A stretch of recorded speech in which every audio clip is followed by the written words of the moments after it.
காபந்து முதல்வராக இருக்கிற திரு பன்னீர்செல்வம் ஜெயலலிதா அவர்களுடைய நினைவிடத்தில் இருக்கிறாரு. அங்க போயிருக்காரு. அங்க அந்த காட்சிகளை நம்ம பார்த்துட்டு இருக்கிறோம். ஹலோ, செலமுத்து பேசுறேன். செலமுத்து தான் பேசுறேன். ஹலோ, ஆடியோ கொடுத்துதான்ப்பா இருக்கு. கொடுத்தாச்சு. யாருங்க பேசல. ராஜினாமா கடிதத்தை கொடுத்து அது கவர்னரால் ஏற்கப்பட்ட பிறகு திரு ஓ பன்னீர்செல்வம் குறித்து பல்வேறு செய்திகளை பலரும் விமர்சனங்களாக முன்வைத்துக் கொண்டிருக்கிற நிலையில் அவர் எதுவும் பேசாமல் இருக்கிறார். இன்றைக்கு திரு PH பாண்டியன் உள்ளிட்டவர்கள் விமர்சனங்கள் வைத்த போது கூட கட்சியினுடைய முன்னணி தலைவர்கள் தான் அதற்கு விமர்சனங்களை அதற்கான பதிலை கொடுத்து கொண்டிருந்தார்கள். திரு ஓ பன்னீர்செல்வம் அவர்களிடமிருந்து எந்த பதிலும் இல்லாமல் இருந்தது. அவர் அமைதியாகவே இந்த நாட்களை கடத்தி கொண்டிருக்கிறார். இந்த நிலையில்தான் அவர் இன்றைக்கு முதலமைச்சராக இருந்த ஜெயலலிதா அவர்களுடைய நினைவிடத்தில் போய் அவருக்கான அஞ்சலியை செலுத்திக் கொண்டிருக்கிறார். அதை நேரலையாக நாம் பார்த்து கொண்டிருக்கின்றோம். இதன் மூலமாக என்ன விதமான செய்தி சொல்லப்படுகிறது என்பதும் கூட மிக முக்கியத்துவம் வாய்ந்ததாக இருக்கிறது. அரசியலில் மிக முக்கியத்துவம் வாய்ந்த ஒரு நிகழ்வாகத்தான் இதையும் பார்க்க வேண்டியிருக்கிறது.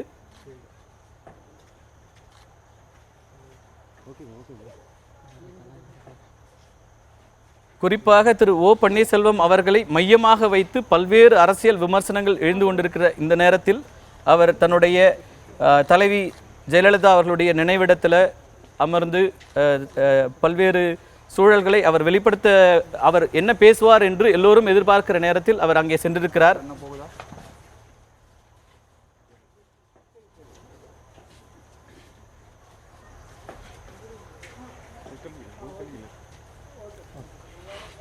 தன்னுடைய ராஜினாமா கடிதத்திற்கு பிறகான தன்னுடைய மௌனத்தை இங்கே கலைப்பாரா என்ற கேள்வியோடு செய்தியாளர்களும் கூட அங்கே இருக்கிறார்கள். பத்திரிகையாளர்களோடு திரு பன்னீர்செல்வம் பேசுவாரா என்கிற எதிர்பார்ப்பும் எழுந்திருக்கிறது.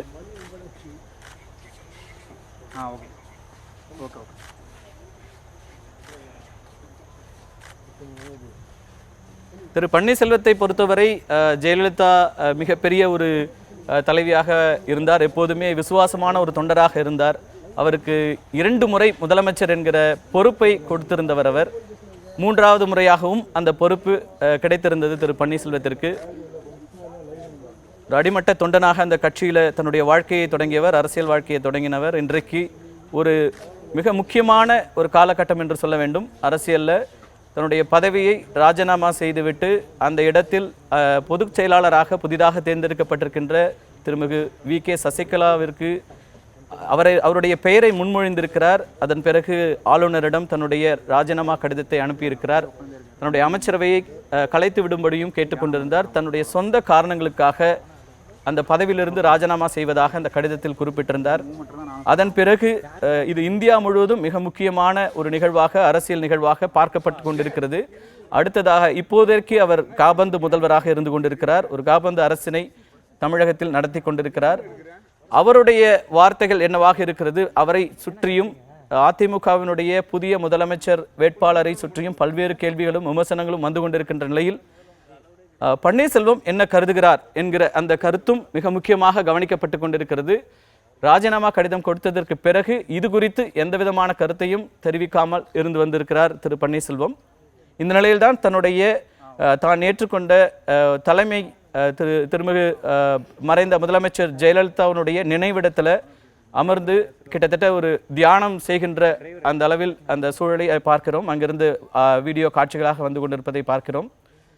அவருடைய இந்த நிகழ்வுக்கு பிறகு ஒருவேளை அவர் பத்திரிகையாளர்களை சந்திக்கலாம் என்கிற எதிர்பார்ப்போடு பத்திரிகையாளர்கள் அங்கே காத்திருக்கிறார்கள். அவருடைய தற்போதைய அரசியல் சூழல்ல இந்த பதவியேற்பு விழா என்பதும் இன்னமும் உறுதி செய்யப்படாமல் தள்ளி போய் கொண்டிருக்கிறது.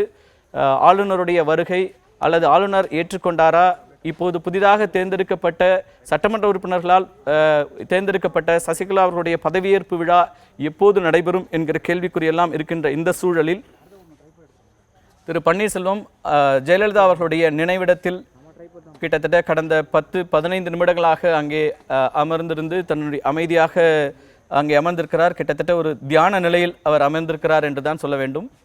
அவருடைய நினைவிடத்தில், ஜெயலலிதா அவர்களுடைய நினைவிடத்தில் அமர்ந்திருக்கிறார். இது அரசியல் பரபரப்பு நிறைந்த ஒரு சூழல்ல காபந்து முதல்வராக இருக்கிற பன்னீர்செல்வத்தினுடைய இந்த திடீர் விசிட் என்பது எல்லோராலும் கவனிக்கப்படக்கூடியதாக இருக்கிறது.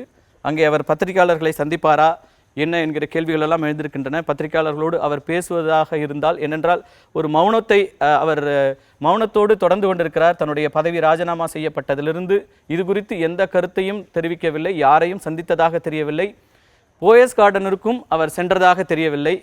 நம்முடைய செய்தியாளர்கள் கொடுக்கிற தகவல் அடிப்படையில் நேற்று முழுவதும் அவர் அங்கே சென்றதாக தெரியவில்லை. மற்ற மூத்த அமைச்சர்கள், அதிமுகவினுடைய மூத்த தலைவர்கள் எல்லாம் சென்று ஆலோசனைகள் நடத்தி கொண்டிருக்கின்ற இந்த சூழலும் கூட இன்றைக்கு குறிப்பாக முன்னாள் சபாநாயகர் PH பாண்டியன் மற்றும் அவருடைய மகன் மனோஜ் பாண்டியன் உள்ளிட்டவர்கள் கடுமையான பல்வேறு குற்றச்சாட்டுகளை முன்வைத்திருந்தார்கள்.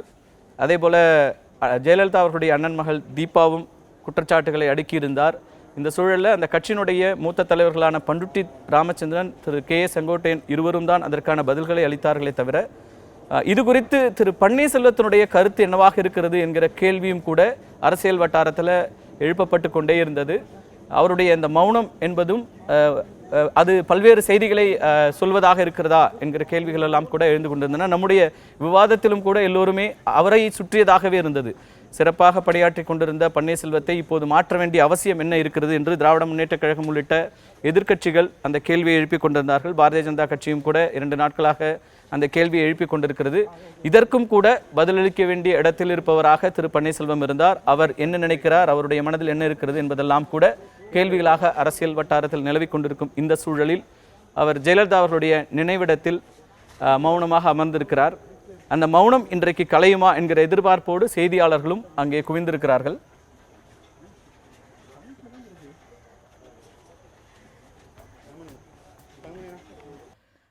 இந்த நேரத்தில் நிச்சயமா நம்ம எல்லோருமே விவாதிக்கின்ற எல்லா விஷயங்களுக்கும் மையப்பொருளாக இருக்கிறதுல ஒருவராக இருப்பவர் திரு பன்னீர்செல்வம். அவருடைய கருத்து இதில் என்னவாக இருக்கிறது, அவருடைய மனநிலை என்னவாக இருக்கிறது, இன்றைக்கு அவர் இவ்வளவு நேரம் அவருடைய தலைவியினுடைய அந்த நினைவிடத்தில் அமர்ந்திருப்பதற்கான காரணங்கள் என்ன, அவருடைய எண்ண ஓட்டங்கள் என்னவாக இருக்கிறது, அவர் இதுவரை பேசாமல் இருக்கிறார். இந்த சர்ச்சைகளுக்கும் இந்த விமர்சனங்களுக்கும் இடையில அவர் பேசும்போது அவர் என்ன கருத்தை முன்வைக்கப் போகிறார் என்பது பலருடைய எதிர்பார்ப்பாகவும் இருக்கிற அந்த நேரத்தில் தான் தன்னுடைய மௌனத்தை தொடர்ந்து அனுசரித்து கொண்டிருக்கிறார். அதுவும் குறிப்பாக ஜெயலலிதா அவர்களுடைய நினைவிடத்தில் 40 நிமிடம் அல்லது 45 நிமிடங்களாக அவர் அங்கே அமர்ந்திருக்கிறார். அவர் பேசினாலும் பேசாமல் போனாலும் இது ஒரு மிகப்பெரிய செய்தி. இது நிச்சயமாக அதிமுக அணிகள் மத்தியிலும் அவங்களுடைய பொதுமக்கள் மத்தியிலும் ஒரு தாக்கத்தை ஏற்படுத்தக்கூடிய நிகழ்வு என்று தான் நான் பார்க்குறேன்.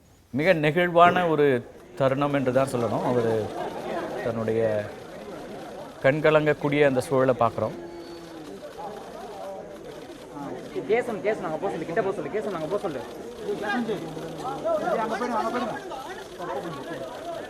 ஒருத்தர் அங்கே போக சொல்லு.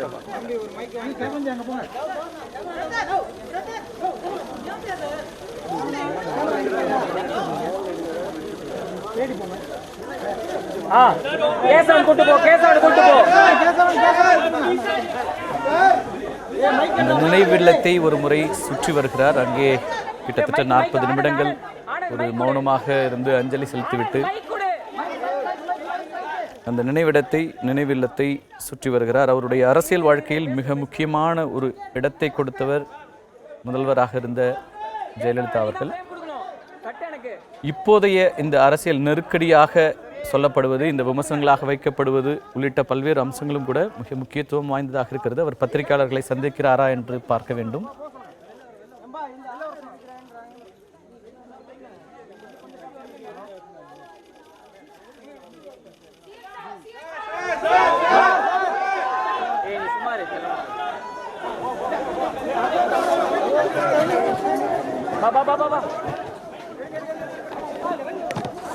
அங்கே பத்திரிகையாளர்கள் அவரை சந்திப்பதற்கான முனைப்போடு இருக்கிறார்கள். 40 நிமிடத்திற்கு மேலாக தன்னுடைய தலைவியினுடைய நினைவிடத்தில் அமர்ந்து மௌனமாக அமர்ந்து அஞ்சலி செலுத்தி இருக்கிறார். அவருடைய எண்ண ஓட்டங்கள் என்னவாக இருக்கும் என்பதுதான் தமிழகம் முழுக்க இருப்பவர்களுடைய அரசியல் பார்வையாளர்களுடைய கருத்தாக இருக்கிறது.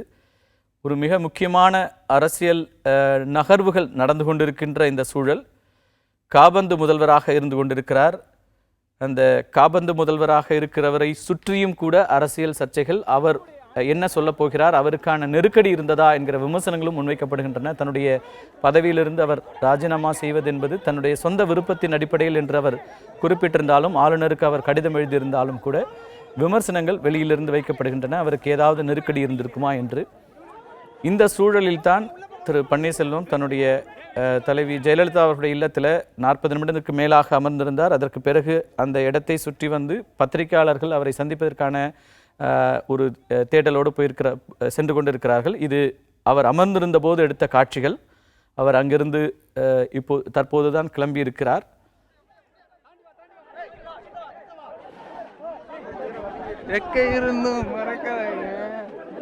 எல்லோருமே அனைத்து ஊடகங்களினுடைய அகில இந்தியாவிலிருந்தும் கூட என்று சொல்லலாம், தமிழகத்தின் ஊடகங்கள் மட்டுமல்ல, இந்தியா முழுக்க இருக்கின்ற முக்கியமான ஊடகங்களினுடைய பிரதிநிதிகள் அத்தனை பேருமே தமிழகத்தில் தான் தற்போது இருந்து கொண்டிருக்கிறார்கள். திரு பன்னீர்செல்வம் என்ன சொல்கிறார், அவர் மௌனம் கலைப்பாரா என்பதே அத்தனை பேருடைய கேள்வியாக இருந்து கொண்டிருக்கிறது.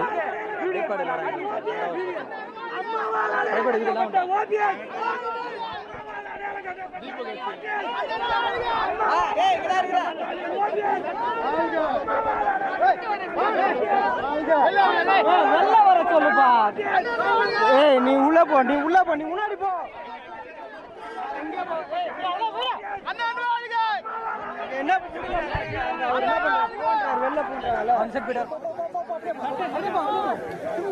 இது ஏற்பாடு செய்யப்பட்ட ஒரு நிகழ்வாக இல்லாததால் அங்கே பத்திரிகையாளர்களை சந்திப்பதற்கான வாய்ப்புகள் இருக்கிறதா, அல்லது அவர் பேச விரும்புகிறாரா இல்லையா என்கிற கேள்விகள் இருக்கிறது.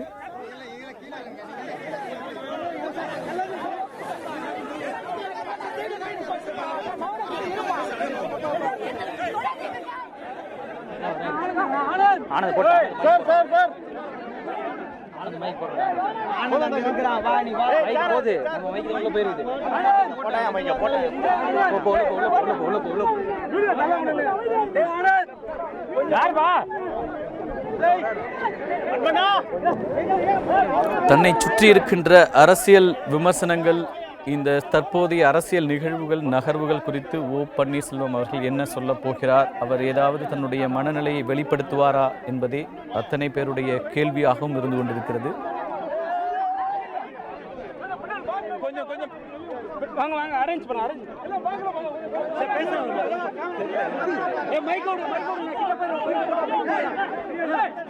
பேசுவதற்கான வாய்ப்புகள் இருப்பதாகவே தெரிகிறது. அதற்கான ஏற்பாடுகள்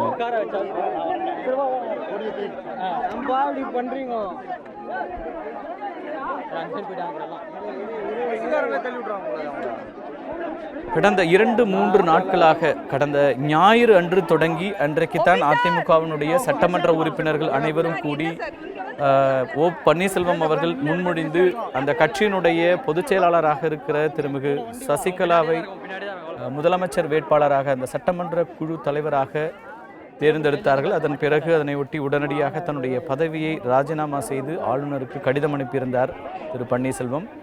தன்னுடைய அமைச்சரவையையும் கலைத்து விடும்படி கேட்டிருந்தார். சொந்த காரணங்களுக்காக இந்த பதவியிலிருந்து விலகுவதாக தன்னுடைய கடிதத்தில் குறிப்பிட்டிருந்தார். அதன் பிறகு பதவியேற்பு விழா நேற்று நடைபெறும் என்று எதிர்பார்க்கப்பட்டது. ஆனால் அந்த பதவியேற்பு விழா தள்ளிப்போய் கொண்டிருந்தது. ஆளுநருடைய வருகை என்பதும் தள்ளிப்போய் கொண்டிருந்தது. அவர் தமிழகத்திற்கு எப்போது வருவார் என்பது குறித்த அதிகாரப்பூர்வ தகவல்கள் எதுவும் இல்லாத சூழலில் இந்த பதவியேற்பு விழாவை எதிர்த்து வழக்குகளும் உச்சநீதிமன்றத்திலும் உயர்நீதிமன்றத்திலும் மனுக்கள் தாக்கல் செய்யப்பட்டிருக்கிற இந்த சூழலில் காபந்து முதல்வராக திரு பன்னீர்செல்வம் தொடர்ந்து கொண்டிருக்கிறார். இந்த காபந்து முதல்வர் பன்னீர்செல்வத்தை சுற்றியதாக பல்வேறு சர்ச்சைகள், அவர் சிறப்பாக செயல்பட்டு கொண்டிருந்தார், அவரை மாற்ற வேண்டிய அவசியம் என்ன என்கிற கேள்விகளை, விமர்சனங்களை எதிர்க்கட்சிகள் முன்வைத்து கொண்டிருந்தார்கள்.